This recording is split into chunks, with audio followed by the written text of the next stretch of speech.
Hey everybody, welcome to Devlog number 2. It's been a little over a week since the first one, and I'm still here, so that's a good sign, right? If you're new here, this is an action-adventure game heavily inspired by Zelda Ocarina of Time. The goal of this project is to create a game that feels like home for fans of the original, while offering lots of original content and new mechanics for everyone to enjoy. With that said, let's get into the progress I've made since last time. My main goal since the first devlog has been getting a start on improving the game's appearance. Obviously, I'm not really talking about improving the graphics or anything, because I specifically want this to look very reminiscent of the original N64 game, which means lots of big blocky polygons and cute little pixelated textures. So I've added a few more of those textures to go along with the Hyrule Field texture you saw last time. And I placed them on the trees and cliffs and rivers that I started placing around the environment. While I was creating these textures, I relied heavily on reference from Ocarina of Time. I ran around Hyrule Field and took a bunch of screenshots of walls and hills and stuff, and tried to make everything look as close to that as possible. All in all, I think I'm moving in the right direction visually. It's starting to look pretty similar. I also created my first enemy model.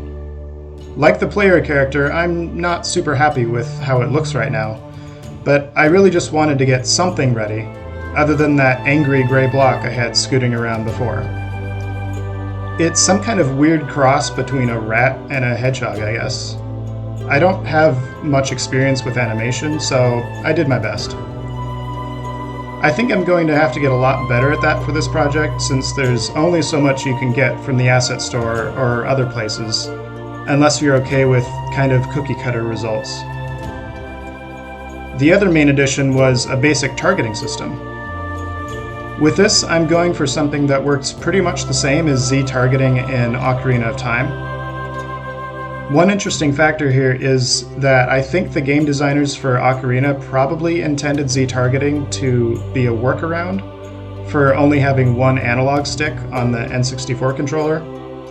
Without some kind of targeting system, it would have been a headache to keep yourself aimed at enemies while they moved around. That isn't such a problem anymore with our dual analog sticks and keyboard mouse setups these days, but it seems like it could still be a nice convenience. And I'm also planning to have different attacks available while targeting, so it'll kind of serve a dual purpose in that way. That's pretty much it for changes this time around. I think the next major feature I'll start working on is a dialogue system.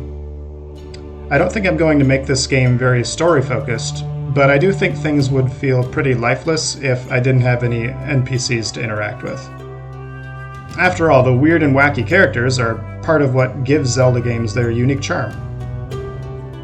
To go along with the dialogue system, I'll need an actual NPC to interact with, so I'll come up with some kind of really simple placeholder character to work with.